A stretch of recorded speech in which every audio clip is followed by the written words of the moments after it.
Good afternoon, everybody. Welcome to Microgrids. We're going to get started in just a minute.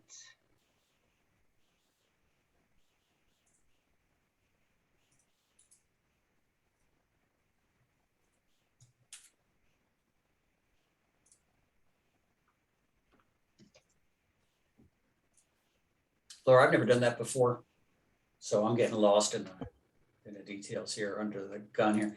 Why don't I just email him the invite?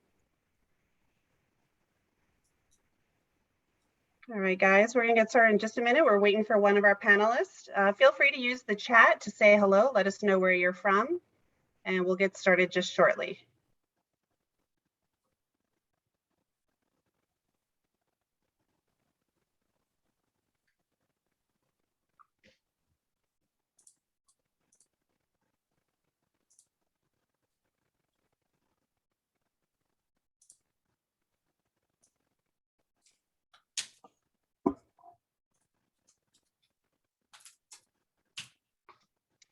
All right, welcome to Chris from EIS Council, Fred from Idaho National Lab, Chris from CGI. We have folks from Alabama EMA. Welcome.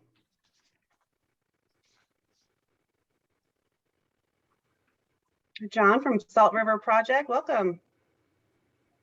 And we have Duke Energy as well.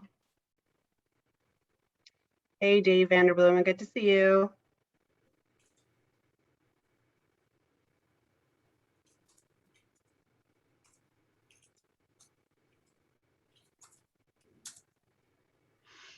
We have folks from Hawaii, aloha. Jim Nowak, welcome.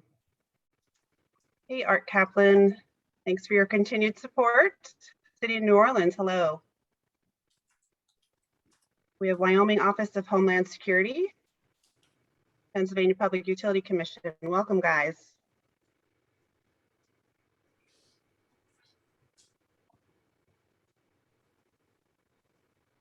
Hey, Tom. You good to go, Tom? Sure. I sent Adam just an invite, so let's watch him. We can promote him when he comes in as a panelist. Okay, that's okay, great. There he is right there. All right, welcome to the Pennsylvania Governor's Office of Homeland Security.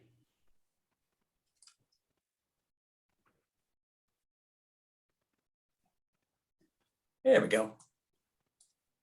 All right, guys, well, thanks for your patience. This is the All Hazards Consortium Microgrids Achieving Electric Power Grid Resilience webinar. My name is Laura Johnson, and I'm the Director of Conferences for the All Hazards Consortium. Just a couple of administrative remarks before we get started. We are recording today's discussion, and we will send that recording to you post-event, so feel free to share that with your colleagues and peers. Feel free to also use the chat or Q&A function to make comments or ask questions as we go along. Right now, I'd like to introduce the All Hazards Consortium Executive Director, Tom Moran. Tom? Hey, Laura. Welcome, everybody, as I raise my table here, sorry. Welcome to today. This is a very exciting topic for a lot of us. It's going to touch on a number of emerging technology, but more importantly, it's a key thing to resilience. You know, we've learned over the many years that these disasters that hit, you know, whether it's wildfires or tornadoes or hurricanes, you know, cause the power outages. In many cases, the power outage becomes the disaster initially, right? So the microgrid capability is going to be something that's going to be around for a long time. And I think it's really going to be future for a lot of things, as a lot of people do. So I'm really glad to have our panelists on today. We've got both industry, government, and academic perspectives on this issue. This will be the first and probably several that we do. So we're really glad to have you guys join us in our first one. If you are not familiar with the SICE, the Sensitive Information Sharing Environment, it's a framework run by the private sector that allows government to share information on a case-by-case basis, right? So if you would like to be part of that, get the invites to future things, you can go to the SICE at siceusa.org, register for free. It just catalogs you within the SICE database, and the private sector knows who you are. So we make these recordings available. And so there's a lot of pieces to that, a lot of benefits there. So really glad you could to attend today. And I want to thank our panelists for joining it. And I can't wait to get into it. So Laura. All right, thanks, Tom. So I'd like to introduce our panelists. We have Dr. George Baker with James Madison University, Adam Nygaard with Duke Energy, and Steve Davis with the North Carolina Department of Public Safety. I'm going to ask each panelist to just start by introducing themselves and letting me know what their role is with microgrids. So Dr. Baker, why don't we start with you? Yes, thanks. Also, I want to thank you, Laura, and Tom for organizing this event. It's a very timely topic. Also, I feel very privileged to be on the same panel as Duke Energy representatives, Steve and Adam. Duke is a major power company, one of the biggest, and so they have a huge influence and have been very proactive in the protection of the grid and in the microgrid area as well. My background is I go back to 1973 in the EMP arena and worked first for the Army, then for the Defense Nuclear Agency, then for Defense Threat Reduction Agency, and finally for the James Madison University. And but I've been looking at EMP protection mainly for the U.S. military, but have gotten in later years very heavily involved in protecting the civilian infrastructure. And that's the name of the game. The military has been doing it for 50 years, and we need to learn how to do it now for our own civilian infrastructure. Okay, thank you so much, George. Next up is Adam Nygaard. Adam? Great, thanks. Laura, can you confirm that you can hear me? You're Perfect. good. Thank you, and I apologize. It took me an extra couple minutes to join here, but good afternoon. My name is Adam Nygaard. I'm a director of energy storage development. We are focused on deploying energy storage and microgrids across our regulated service territories. So for Duke Energy, that is Indiana, North and South Carolina, Florida, as well as a little bit in Ohio and Kentucky. So I've been at Duke for 12 years now. My degree is in nuclear engineering. So I've gone from our nuclear engineering department to a few other departments before I joined our storage team here about almost 5 years ago now. But looking forward to discussing more about energy storage and microgrids here at Duke Energy. Thanks, Adam. And last but not least, Steve Davis. Steve? Thank you, Laura. Can you hear me okay? I was experiencing difficulty with the sound. My name is Steve Davis. I work for the North Carolina Department of Public Safety, Division of Emergency Management. The Division of Emergency Management is the lead response agency in the state of North Carolina. As such, we are the lead response agency for emergency support function issues 12, which is energy. In that capacity, we do a lot of response, recovery, planning, and mitigation work with energy stakeholders throughout the state. We convene, what we'll get into a little later, what we call a energy emergency working group to facilitate communication and relationships among stakeholders, ESF 12 stakeholders and others with interest in ESF 12 energy issues. Thank you. All right, Steve, thank you so much. All right, so for those of you who are familiar with All Hazards Consortium virtual discussions, you know that we ask the panelists a series of 5 questions. And our first question is basic 101, but a year ago, I didn't even know what a microgrid was. So if we can just start with a simple definition of microgrids and tell me a little bit about how they work. And George, if we can start with you, that'd be great. All right, sure. The best definition that we have is one that is in the Department of Energy report on the same subject, that microgrids are a group of interconnected loads and distributed energy resources, in many cases using renewables that have a clearly defined electrical boundary and act as a single controllable system with respect to electric power supply. and it can connect and disconnect. It's separate and autonomous from the larger grid and can connect and disconnect to enable it to operate in an island mode in an event of emergency or a recovery situation. And George, how did you become so involved in the microgrid arena?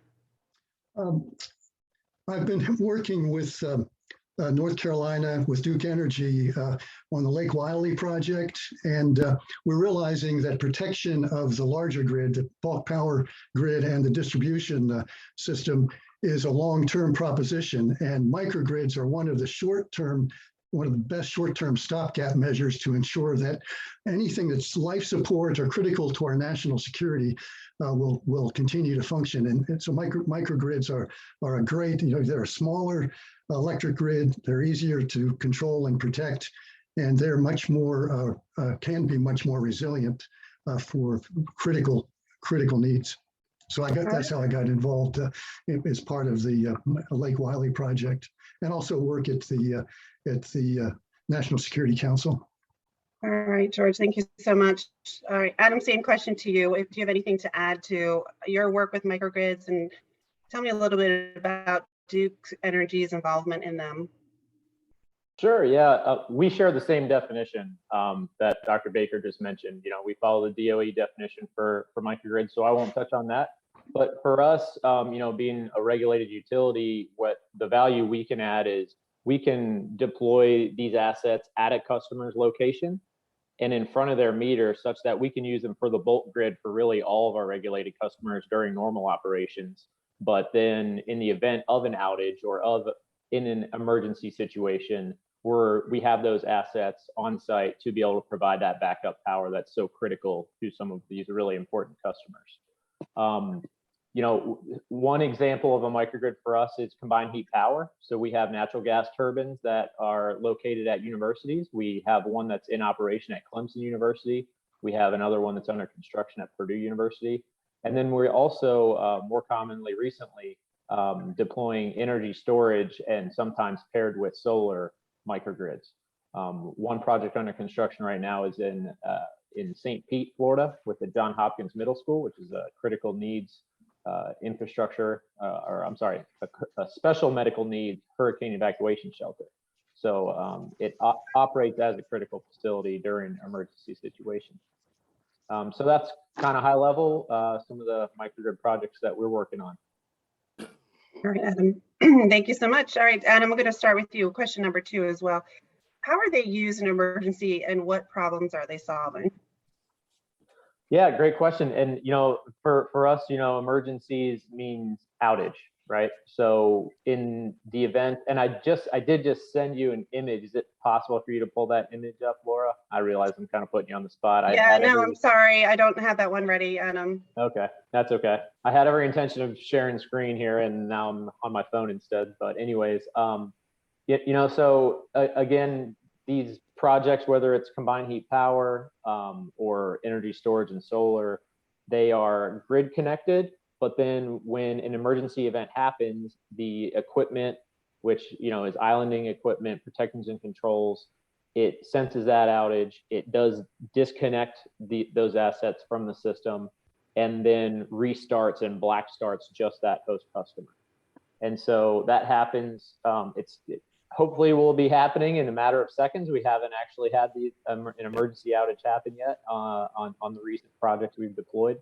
But it should turn those lights on immediately. What we also anticipate having, right? So, batteries, they aren't just going to stay charged forever, right? And if there isn't something charging them in an emergency situation, then, they're going to run out of power. So we're not going to, Duke Energy isn't going to come in and control those loads at that emergency operations facility during an emergency event. What we will do is have a screen in that facility that says, here's how much charge is left in the battery. Here's how much power you're using now. Here's what your estimated kind of backup power duration is. And then you can make decisions within that facility yourself, whether you want to turn the air conditioning on or off. Maybe there's a kitchen that's running. Those are the kinds of decisions that we will have the information there for that facility manager to have. So hopefully that gives a little bit more insight as to what kind of a microgrid and emergency situations look like for our facilities. Okay, thank you. And Steve, I'd love to get your perspective from the state. What problems are microgrids solving, or can they solve for you? Well, you know, microgrids, we know microgrids do a couple of things, right? Microgrids give the community the ability to produce their own electricity when the grid fails, right? And to produce more cost-efficient electricity on a sunny day. So we know they're more than your typical backup generator. They're superior in that regard because they have more than one power source to pull from. So islanded or isolated microgrids, you know, they can be disconnected from the grid. Speaking in terms of emergency management, they can be disconnected from the grid in advance of a disruption to ensure a continued power supply, right? For a gas station or a grocery store, community center, or things like that. So, you know, in some areas, in the Northeast particular, we're seeing like community or resilient microgrids that are funded by municipalities to actually back up large hospital campuses, water treatment plants, police stations, that type of thing. So I guess from an emergency management or resiliency perspective, you know, microgrids do a couple of things. Now, you know, when they are connected to the grid, which makes them resilient in terms of emergency management, they do a lot of things as far as anticipating change in the system, adapting to change in the system, minimizing consequences of stress and change, that type of thing. But when there's a disruption, you have your contingency and your continuation of power source. So that's sort of like a holistic approach to resiliency that goes a little bit above mitigation and planning and that type of thing. So that's the vision of what we think resilient energy does in emergency management instances or emergency management disruption cases. Okay, Steve, thank you so much. George, how are microgrids used in emergency? I think, yeah, Steve and Adam have captured the main points there. There are a number of benefits of these systems, and just in terms of their technical capabilities. They're providing just a fantastic architecture for integrating renewable energy sources into the grid, and they also, because these are new systems, they are provide opportunities to incorporate protection engineering into their designs. They enhance power quality. The power quality that you can get from a microgrid is superior often to what you would get plugging into the rest of the grid. And they also are more efficient in many senses because you can use intelligent control systems to link the system components so that you can get a more efficient power. They also provide reliable electricity to areas that don't have access to an electric grid. And so there are areas of this country, and especially in developing countries, where microgrids are the perfect solution to providing electricity, where you aren't near an existing grid. And of course, they reduce particulate and gas emissions into the environment, so there are benefits for environmental protection as well. All right, sounds really good. So Steve, we're going to move on to question number 3 with you. And I understand that a year or so ago, there was a cut cable in the Outer Banks. So we'd love to hear about that scenario and how microgrids helped you. Thank you, Laura. That was actually back in 2007, if I'm not mistaken. That involved the Ocracoke Island microgrids. I said that was back in, I think that was around the summer of 2017. Those grids had only been deployed out there on the islands in February of that year. So the disruption itself was caused by a severed transmission line from the mainland that provided power to Hatteras Island and Ocracoke Island. Now the EMC that serviced that territory, Tideland EMC, was able to use that Ocracoke microgrid to provide power to about roughly 1,000 permanent residents who inhabit the island. Part of that entire episode was that that is a huge tourist attraction here in the state. So the evacuation order that went into effect as a consequence of the disruption moved, I think the estimate was about 10,000 visitors off of the barrier islands. But there are about 1,000 permanent island residents who inhabit that particular barrier island. So that was the concern of keeping those folks supplied with electricity. And the microgrids did just that. They provided a source of power for those residents. I think at some point during that period, there were power rotations or rolling rotations of power, but it did the job that it was intended to do for about 8 days. So, and that's probably, that kind of incident is probably the most recognized and best case examples of how we could use power grids in emergencies to mitigate the impact of a disruption and the cascading effects on a community that will likely follow a disruption. So, and and one thing, thinking about microgrids, you tend to think about renewable sources of energy, and they sort of go hand in hand. And I mention that because there's another project here in the state, also a part of one of the NC co-ops, where they're actually using methane, or renewable, at a commercial hog farm to generate power there. So we've got a couple of interesting cases in the state where we've had microgrids to mitigate a disruption event, but we're also using microgrids in terms of renewable energy, resiliency and sustainability, and green energy in those respects also. Thanks, Steve. During critical power failures, or we have an incident, with whom are you coordinating to make sure these are up and running and that you continue to service with power? Right. We can speak specifically about the Ocracoke Island microgrids, and we can speak generally about our role in the Division of Emergency Management as the lead agency for ESF 12 issues in the state. With the Ocracoke Island microgrid situation back in 2017, that event was in the service territory of the North Carolina Electric Membership Corporation, their particular Tideland EMC. So we were in constant communication with those folks and the county people who actually run the EMC and the local emergency managers in that area. I think that county for us is Darrett County.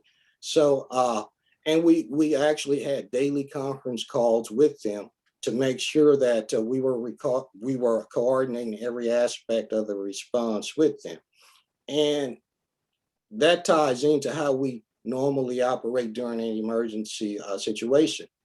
As we're in today, as you know, we convene our state emergency response team, which is a collection of state agency, federal agencies, for-profit and nonprofit stakeholders who we collaborate with during an emergency and outside of an emergency also to coordinate resource response for the Tideland issues, for the issues that we're experiencing today, and just emergency response in general. So each emergency support function is staffed by a functional group based on a lot of considerations and priorities. And we collaborate with stakeholders across the board within the state and outside of the state on those emergency response issues, be they ESF 12 energy or ESF 3 public works, debris, roads and highways, whatever the case is.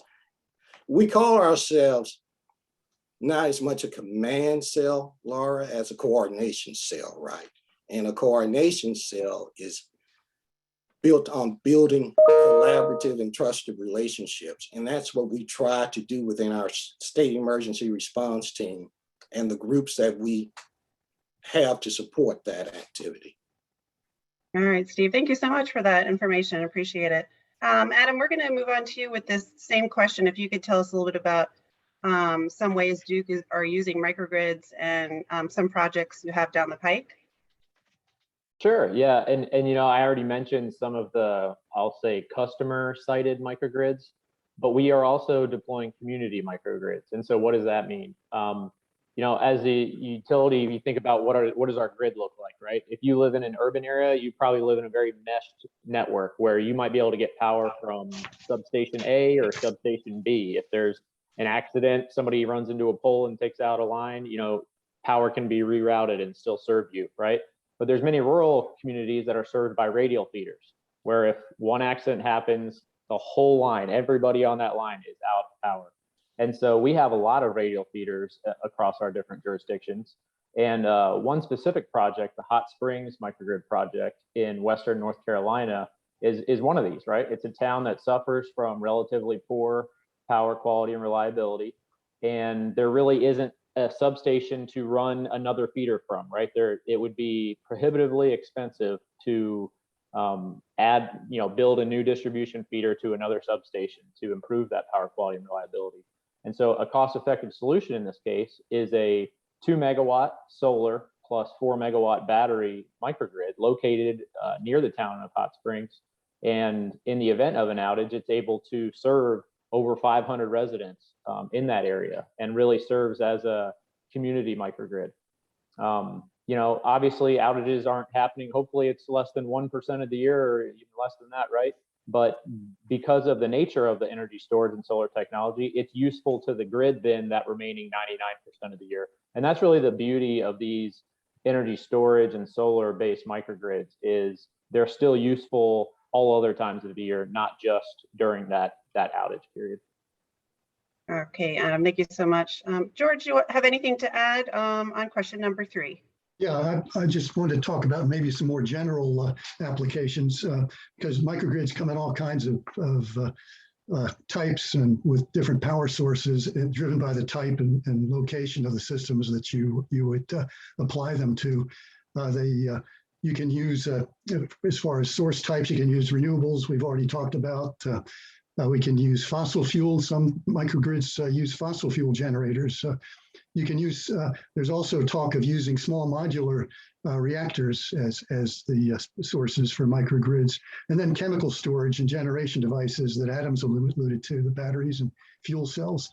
The applications that we've seen, in addition to what Duke and North Carolina, Steve Davis have shared, you can a microgrid can be as small as a home plant.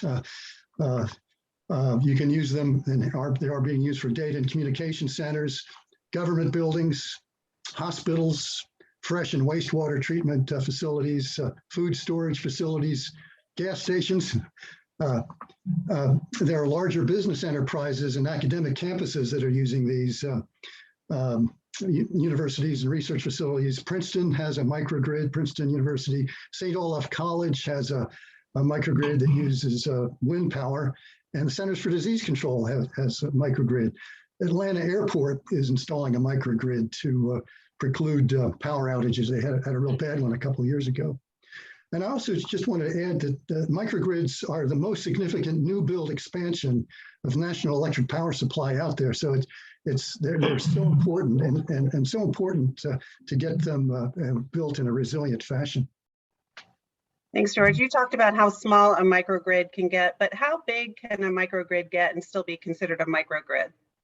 With some of the small modular reactor applications I've seen, you could have a 50 or 60 megawatt grid that would power a small community. Okay, great. All right, guys. So let's move on to question number 4. This question deals with the risks and challenges microgrids may bring, what concerns that we have about using them, what have been some obstacles. So Steve, can we start with you on this question? Yes, thank you, Laura. You know, when I thought about this question earlier this morning, I started to think about when we in emergency management, or from an emergency management perspective, we talk about mitigation. What is mitigation? What's the right kind of mitigation? How we should go forward? And with the talk about infrastructure resiliency, energy resiliency, we talk a lot about we need infrastructure resiliency, right? In terms of power, energy resiliency, infrastructure resiliency. As Dr. Baker pointed out, we talk about, we're beginning to talk a lot about microgrids. One of the things that I thought about was just like with the discussions that we in emergency management have about mitigation, that perhaps can apply to this question of microgrid resiliency. We know we need infrastructure, energy resiliency, but we need the right kind of energy infrastructure resiliency for the particular location, as Dr. Baker pointed out. For instance, the approach to microgrids, perhaps in the northeastern part of the state, with the types of extreme weather that they experience in that area. Think about a couple of years ago, the Superstorm Sandy, when those states put a lot of money into community microgrids. Well, that approach we saw may not have been or wasn't quite as effective down on the Gulf Coast in Houston when they experienced the flooding from Harvey. So we've got two different types of extreme events that are going to require two different types of approaches to energy resiliency and infrastructure resiliency. So hence the consequences of a windblown event like a nor'easter or a hurricane are going to be a little bit different than how we will respond to a wide-scale massive flooding event as took place down in Houston with Harvey. So it's not a one-fit-all type of response. And that's the challenge with microgrids as it is with anything else. The approach to microgrid operation or mitigation or resiliency in one part of the country would not be the same approach that you would apply to another part of the country. So that being said, with technology, smart technology, and the smart technology involved with microgrids and other types of critical infrastructure, it's really easy for us to sort of lose sight of some things outside of that realm, for instance, and we hit on it earlier.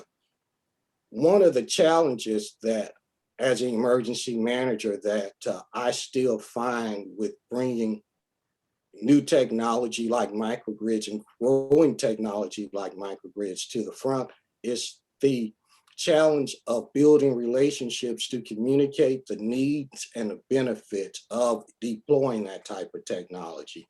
So one of the challenges that we constantly face in terms of energy resiliency and infrastructure resiliency is being able to maintain relationships with the stakeholders so we can begin to initiate that new type of technology in the most appropriate manner for our communities.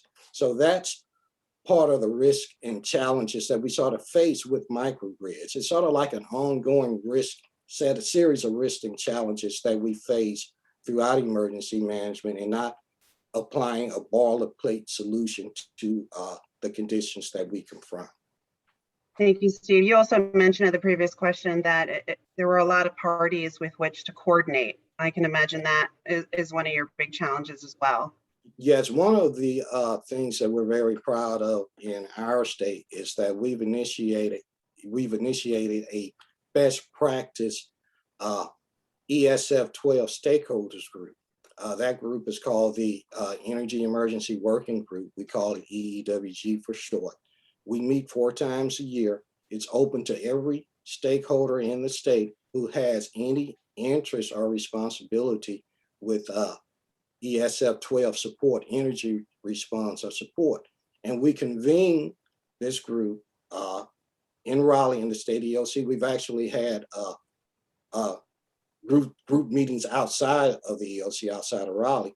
But the point of the group is for all of the stakeholders to come together beforehand to talk about challenges and issues associated with emergency management, ESF 12 energy support, like microgrid technology and deploying microgrids. Incidentally, pre-pandemic, Adam Nygaard was on our schedule to come and speak to our group here in Raleigh about microgrids and Duke's experience with them and their vision for them going forward. But unfortunately, we weren't able to keep that on the schedule. We're going to ask Adam to come back to meet with us because we began to reconvene and reestablish that group. But that group, Laura, is about us building relationships, about us being able to sit down with other stakeholders and talk about the best way we can do things, that we can be the most effective way to do those things. Okay, excellent answer. Thank you so much, Steve. All right, Adam, let's shift to you. What are some of the risks that microgrids bring, or some of the risks that you have as you're doing your work?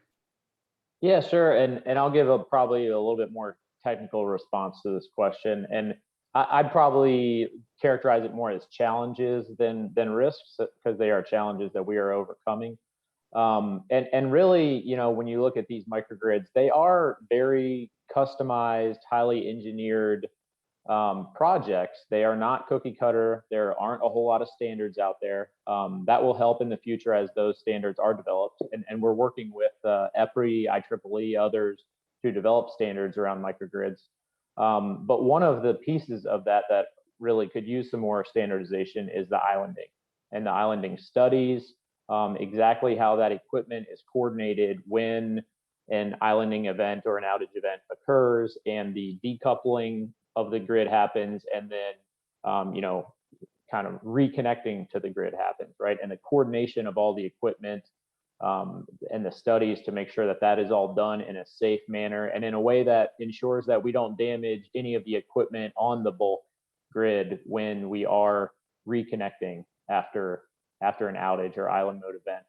So that's probably, it's not probably, it is definitely our #1 challenge as we've been deploying these microgrids. I would say maybe a secondary one, which, you know, I think Steve kind of hit on this a little bit, is really what are you designing it to? And some of the questions I've even seen in the chat, I think, are to this question. And it's, you know, how long do you need the microgrid to last? Well, you know, for the example in the Hot Springs project, right? Well, how long do we need this microgrid to last for an outage?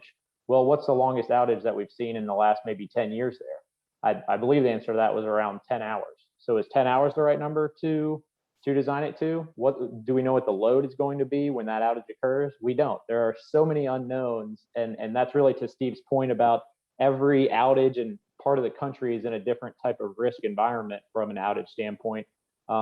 You're not going to be able to design a microgrid to be the 100% backup power solution, right? So I think everyone needs to kind of know that going in, but we need to do a better job of coming together as to what is the design basis that we are designing the project to. How many hours do you definitely need? What load do you definitely need to be served in one of these emergency situations, so that we don't overbuild and waste capital on the project up front. So that would be those would be kind of two challenges that I would throw out there as far as microgrids. Again, just to recap, that's islanding studies, very technical, and two, just coming together and collaborating on that design basis for the design of the microgrid. They're not cheap either, Adam. So there's that cost benefit analysis that has to be done.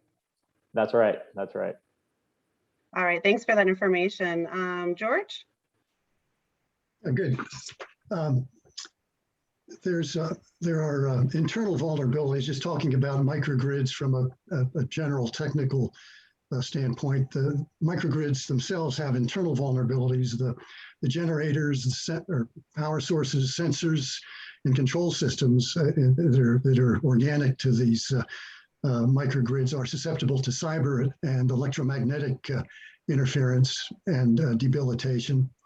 And the other point to make is it's not just the microgrids themselves. When the microgrids are connected to the rest of the grid, the larger grid, they added additional layers of complexity to the grid that increases the chances of accidental or intentional grid debilitation of the larger grid.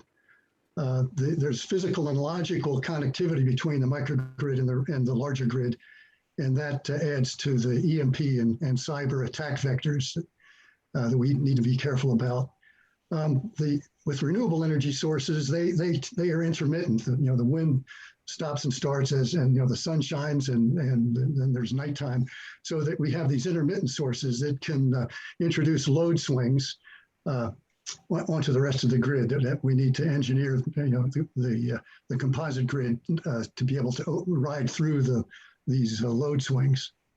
And then the power backfeed, it used to be that power only flowed one way from the bulk power grid down to the user. Now the user is installing microgrids, so there's a two-way power flow, and that can cause disruption and safety problems for the rest of the grid. So again, an engineering problem, a challenge, if you like, but we need to be aware of those. The other point I'd make, and this is more from a global sort of national security standpoint, the electric power grid, and we're seeing it more and more, is a lucrative target for external threats, and they're physical threats. A small number of actors with small arms can shut down large portions of the power grid, at least according to FERC. And then the cyber threats, these are happening all the time. We have unaddressed malware implants in the grid that could shut down large portions of the grid.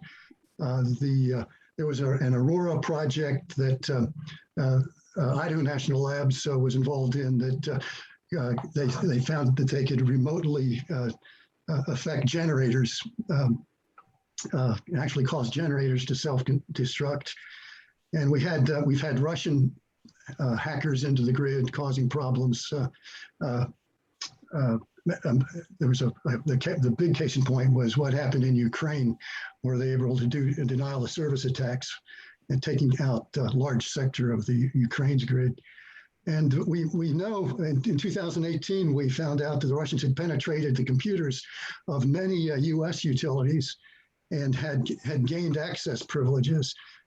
So this all points to, if we can get the microgrids up and as a reliable, resilient power source, that we can hopefully, as a nation, be more resilient to this kind of attack. So that's a concern. But my final point is we're what I call at a watershed moment in technological history. If we can get the cyber and EMP and physical protection into the microgrid design and installations, that will greatly enhance our grid survivability. If we don't, if we just build these without attention to the resilience and some of these asymmetric threats, actually addition of microgrids can make the larger grid softer. George, questions, Tom. Graphic looks really interesting, but I have no idea what I'm looking at. Which one is the normal grid, and which lines are the microgrid? Help me understand. I hope I'm not alone. Well, the rest of the rest of the grid is the normal grid. Okay, ROG, the ROG, that's the rest of the grid. And then what I'm trying to show here is the interconnectivity amongst the microgrid elements. Each one of those interconnections is a coupling path for an electromagnetic threat or voltage and current, and they also can represent attack vectors for cyber the cyber threats.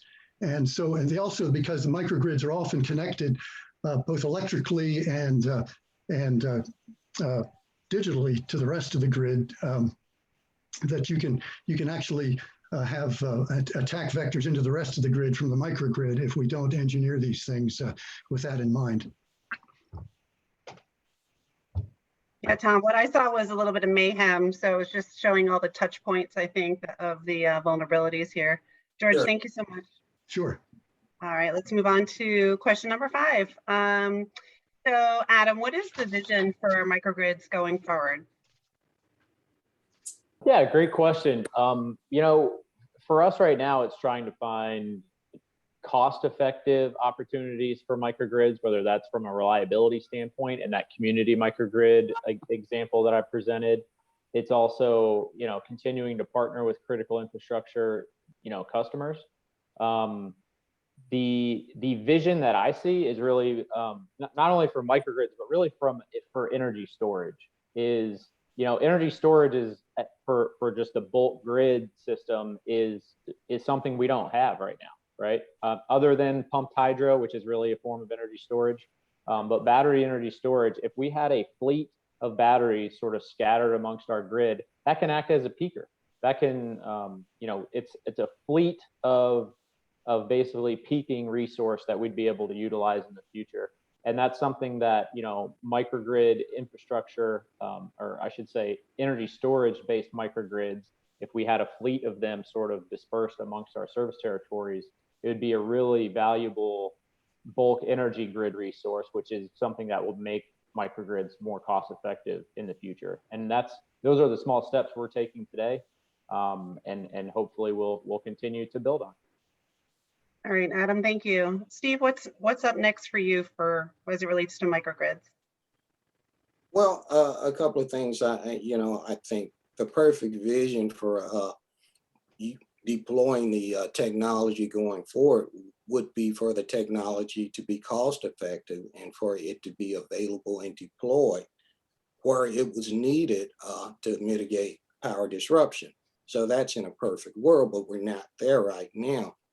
I guess what I would contend would be the vision for microgrids going forward from an NCEM perspective was that we begin to get the discussion out there to the stakeholders in the state as to what are microgrids, how are they best used, when and where are they appropriate. That entire discussion that Dr. Baker and Adam had about microgrids actually being complicated technology that has to be carefully considered to get the best bang for the buck. So I think those are discussions that we need to have going forward before we take the next step with microgrids being commonplace, as I think we all would want them to be. Yeah, there was a question about that too in the chat, if there were any initiatives to educate people in this industry about microgrids and their uses. So are you or anyone on the panel aware of those initiatives? Is that question directed to? It's to anyone on the panel. Okay. So right. I'm sorry, Adam. Yeah, I know, SEPA has a microgrid working group that has a lot of members and participation. Again, EPRI is a great resource. Frankly, our team participates on panels like this quite often. We're trying to kind of get the word out there, right? But it's a newer technology. I shouldn't say it's that new because, right, the first grid was a microgrid, back in the late 1800s, right? But here it's still it's a newer energy storage based microgrids are certainly a newer thing just because of how the price of energy storage and batteries has declined. So it's not surprising that it isn't a widely known about resource. But storage is an issue. Yeah. I should also mention that the DHS has a resilient power working group that's putting out, they're still under construction, but they're going to be putting out guidelines for designing resilient power systems. And what they're recommending, the principles they will include will certainly be applicable to microgrids. Thanks, George. And this question was coming to you next too. George, what do you think is the future of microgrids? Yes, my vision, if I had to, one sentence vision is the addition of microgrids to the composite existing grid in such a way that the combined grid would be resilient to all hazards. And I think that's possible, and that if we can't keep everything functioning, at least with the microgrids, we can restore things very quickly. And that's one of the, I think, main attractions of microgrids, to help restore the rest of the grid if there is some kind of catastrophic failure. So that would be my vision. There's a two-pronged protection approach that's needed. We need to do a top-down protection approach and then a bottom-up, and certainly the microgrids fit into the bottom-up approach. The good news is that we know how to protect. We have demonstrated protection approaches, and also we have the Department of Defense and the International Electrical Commission have issued standards on how to and guidelines on how to design hardened power. So that will be very, very helpful. But the plea is for designed in. We need to have the resilience designed in. We need the engineers. I got a IEEE article here, how engineers can disrupt climate change. I think there needs to be an article written on how engineers can disrupt grid vulnerabilities. And there's such a simple engineering procedures that you can use to make these things difficult, hard as a rock. Yeah. Yeah, very good. All right, great. And George, you did a paper on microgrids. I was wondering if it would be okay if I shared that with our listeners. Right. There's an INCOSE article, or INCOSE magazine, the system engineering magazine, and I've got a article in there. It's called Microgrids, a watershed moment, talking about what we're talking about just now. Yeah, so when we send the link to you listeners, we will also send Dr. Baker's paper as well as a copy of the slides. So now we're going to move into our question and answer session. So as a reminder to please use either the chat or the Q&A function to ask your question or make your comment. And while you guys are doing that, I'd like to thank our panelists, George, Adam, and Steve, for their time today. Tom, I know that you wanted to talk a little bit more about the SICE before we move into Q&A. Tom? Forgot about the mute button. Yeah, just another reminder, if you want to stay abreast of what's going on within the SICE, I can see a webinar coming, Laura, on energy storage. Adam, you really zeroed in on that.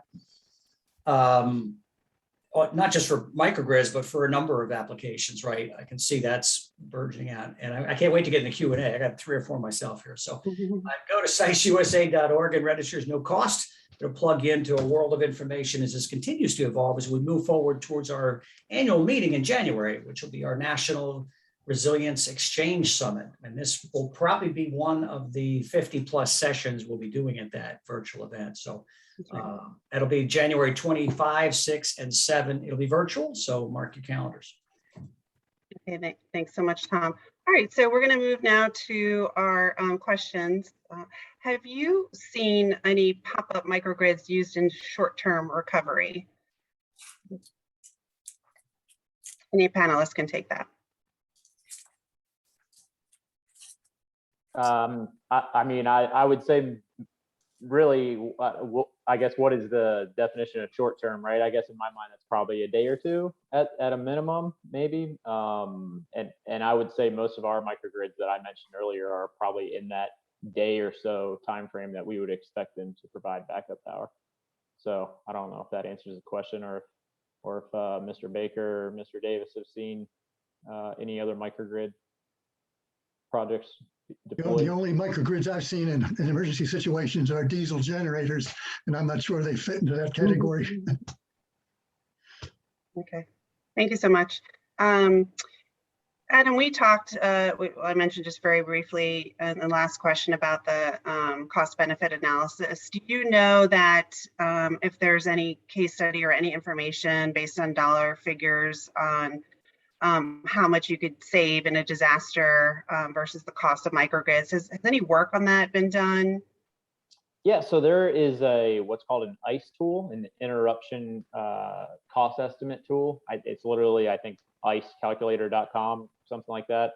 It's a pretty useful tool. We also have some of our own internal metrics and tools to evaluate customer minutes interrupted, frequency of outage, duration of outages, right? We have obviously all that data as the utility.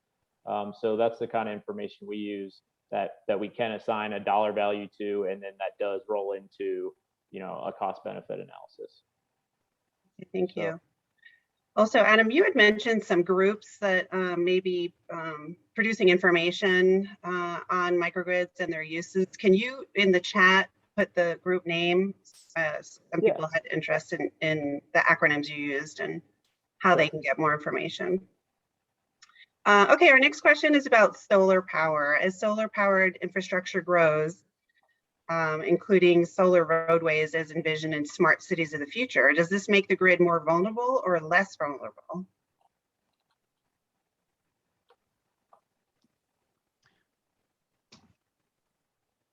Anyone? If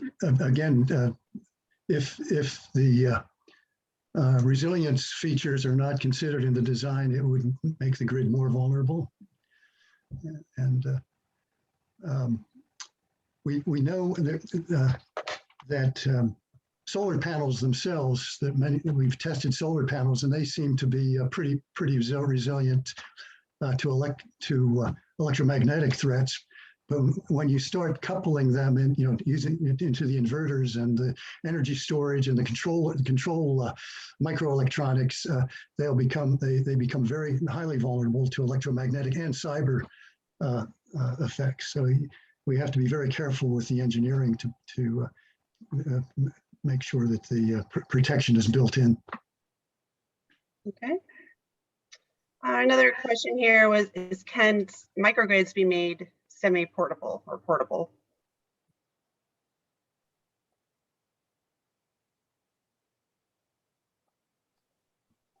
Good. I think that's a good question. You know, I mean, if you think about when there's emergency situations, kind of disaster recovery zones, right? Is it possible to roll in portable diesel gensets? Absolutely. I am also aware of some up and coming vendors and technologies that are seeking to do something very similar, but with batteries. So it will be interesting to see if those companies can make the business case to be successful in the future, but that technology is at least being developed. Okay, thank you so much.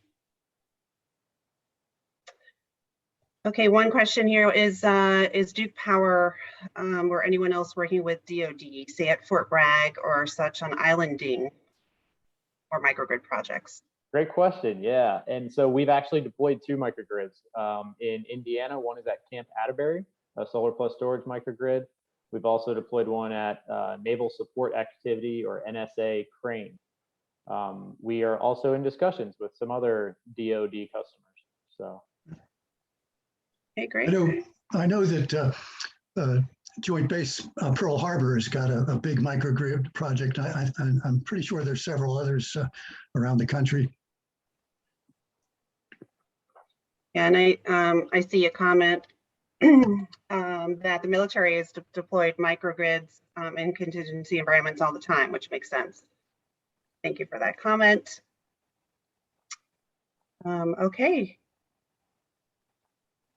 All right, that looks like all the questions that we have for now. So I just want to go back to the panel one more time and see if you have any closing remarks before we end the webinar. So George, why don't we start with you? Just my plea for designs in protection against these threats out there, and also that if we design the protection in the Department of Defense experience with EMP and cyber is that you can save, if you wait and try to retrofit systems late after they're built, the cost goes up by around an order of magnitude. So there's a huge cost savings if we can get the protection built in. And the DoD experience, again, is the cost for the cyber and electromagnetic resilience runs something like 5% of the total cost, and so it's not going to break the bank to incorporate the resilience in the design phase. Thank you. Thank you so much, George. Steve, any closing comments for our listeners today? Thank you, Laura. Laura, no, I don't have anything to add at this point. I appreciate the opportunity to be here to learn a little bit about the resource from Adam and Dr. Baker. So thank you all. Yeah, I do too. Thanks so much, Steve. Adam? Yeah, Laura, thank you so much for pulling us together. Dr. Baker and Mr. Davis, it was a pleasure being on this panel with you. And I would just say, if there's anybody that has other questions, wants to understand more about microgrids, please don't hesitate to contact me. I put my email address in the chat, and that's adam.nygaard@duke-energy.com. Thanks so much. With 2 A's, Nygaard with 2 A's. Adam, thank you so much. On the screen, we have some upcoming events that the All Hazards Consortium is working on. These are all virtual discussions, resiliency through alternative energy generation, which might be interesting to the folks on the line. Tom talked about doing one on storage, which we'll start brainstorming about with our executive steering committee. We have one coming up on global threat intelligence, blocking cyber threats on the early stages. And we're also working one on civil unrest. So we will be sure to send you that information as soon as it comes together. And then, of course, as Tom Moran mentioned, our annual Resilience Exchange Summit is January 25th through the 27th. So mark your calendars. So these are all complimentary events. So we hope that you can attend. We hope that you learn something from today's event. And if you have any questions or have an idea for a webinar that you'd like to see, feel free to email me at laura.johnson@ahcusa.org. In the meantime, everybody, thanks so much for attending today's webinar. As a reminder, we will send you the recording, the slides, paper on microgrids. And if you have any questions beyond that, feel free to reach out. Thanks, everyone. Stay safe. Thanks, Laura. Thanks, panelists. Thanks, Laura. All right, guys.